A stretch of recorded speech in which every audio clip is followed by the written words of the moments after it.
effectivement, je vais dire quelques mots de la scène de vos exploits et puis peut-être mais avant ça, cher Pascal, je peux évidemment m'empêcher de remercier l'assistance pour plus nombreuses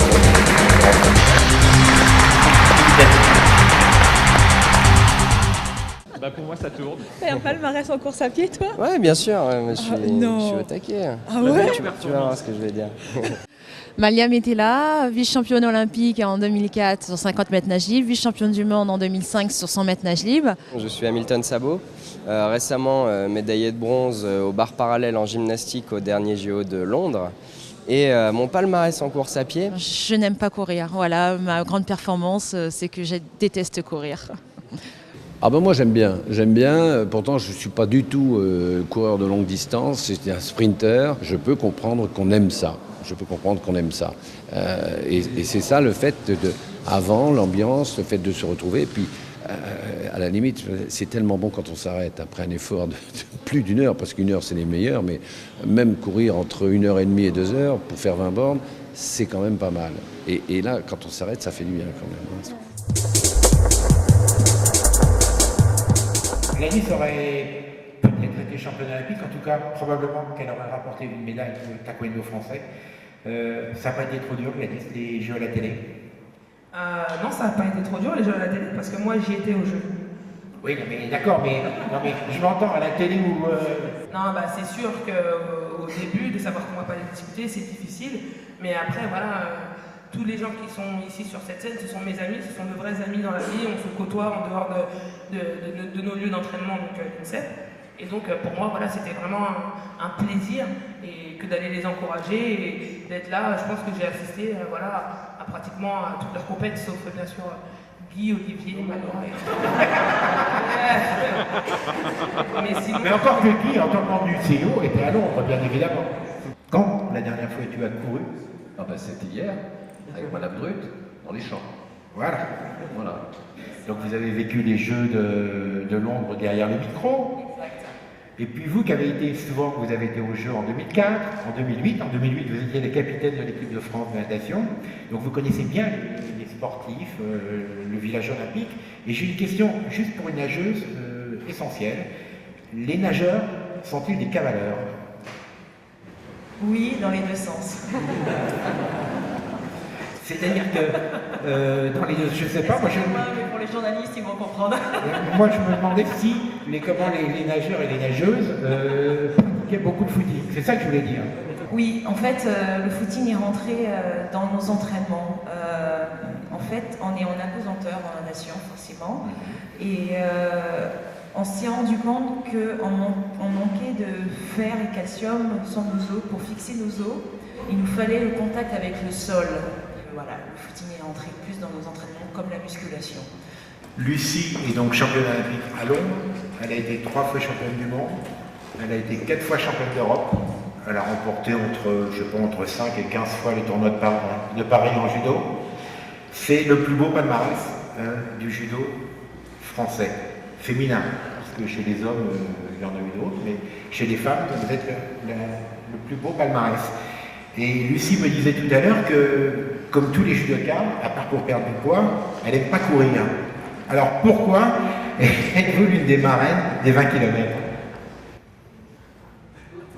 Je trouve que c'est une course qui réunit beaucoup de monde, beaucoup de gens. Moi, je connais beaucoup de personnes, beaucoup d'amis qui vont courir. Mais c'est vrai que pour moi, 20 km, aujourd'hui, à mon âge, ça fait un petit peu beaucoup. Votre âge? Je rappelle que la moyenne d'âge des coureurs de l'École de Paris est de 39 ans. Donc, Lucie, vous seriez en catégorie junior et on ne verra pas votre âge. Les étoiles du sport, c'est une aventure humaine. Les champions d'aujourd'hui parrainent les champions de demain. En d'autres termes, le comité d'éthique des étoiles du sport, avec le ministère des Sports, le comité olympique, le conseil du président de la République, des grands athlètes, des grands patrons de médias, va se réunir demain. C'est une coïncidence, mais demain à 12h45 à l'INSEP. Et pendant 2 heures, ils vont choisir les 20 personnalités qui ont brillé par leur comportement sportif et aussi leur comportement d'homme. Thomas est aussi, comme tous ses camarades, médaille olympique. Il a été médaille d'argent en gymnastique aux Jeux Olympiques de Pékin. Et s'il n'y avait pas eu cet accident, il aurait été quasiment le fer de lance de l'équipe de France qui aurait pu rapporter une médaille. Thomas, on va arriver. Comment allez-vous? Alors, écoutez, ça va plutôt bien par rapport à l'historique que tu m'as donné. Non, c'est vrai qu'on est parti de très loin. Ça a été des moments à l'hôpital très difficiles. Et c'est vrai que quand on parle d'amputation pour un sportif valide, ça fait de suite très très peur, même pour quelqu'un de normal. Et c'est vrai que ça a été des moments très difficiles psychologiquement. Aujourd'hui, on commence à sortir un peu la tête de l'eau. Et comme le disait Givry, moi j'étais aussi aux 5 km d'Odyssée de marche, mais j'ai laissé ma maman le faire.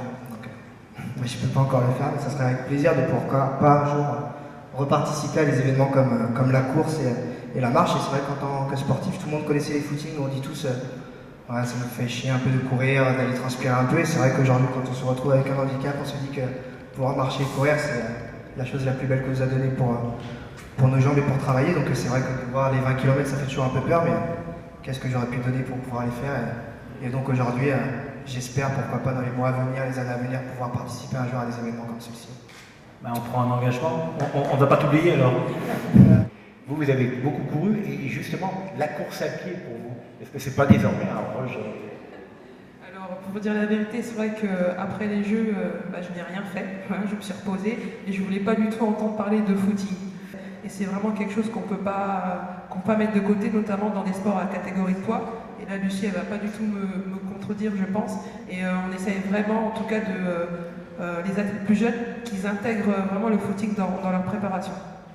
La course, je pense qu'elle se retrouve dans tous les sports. Je pense qu'aucun sportif de haut niveau est à son niveau si il n'est pas passé par là. Tout le monde court. C'est pour ça que ça rassemble autant de monde, je pense. Mais c'est vrai qu'à l'échauffement, on court, on s'échauffe en cardio, on en a besoin, puis articulairement et ensuite sur les agrès pour pouvoir faire nos mouvements. Je viens de l'athlétisme, j'ai fait beaucoup de cross-country jeune. Donc j'ai commencé le hand sur le tard, mais d'avoir couru énormément jeune m'a beaucoup aidé parce que j'étais peut-être moins bon que les autres jeunes, mais par contre je courais 10 fois plus qu'eux et j'attendais les fins de match qu'ils soient fatigués. Et c'est comme ça que j'ai progressé. Donc, mais il y a longtemps que je n'ai pas couru et il faudrait peut-être que je m'y remette. C'est dimanche prochain.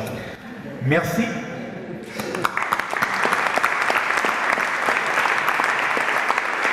Vous avez été obligé de beaucoup courir entre les différents sites. Non, il y avait des bons transports. Non, ça s'est bien passé.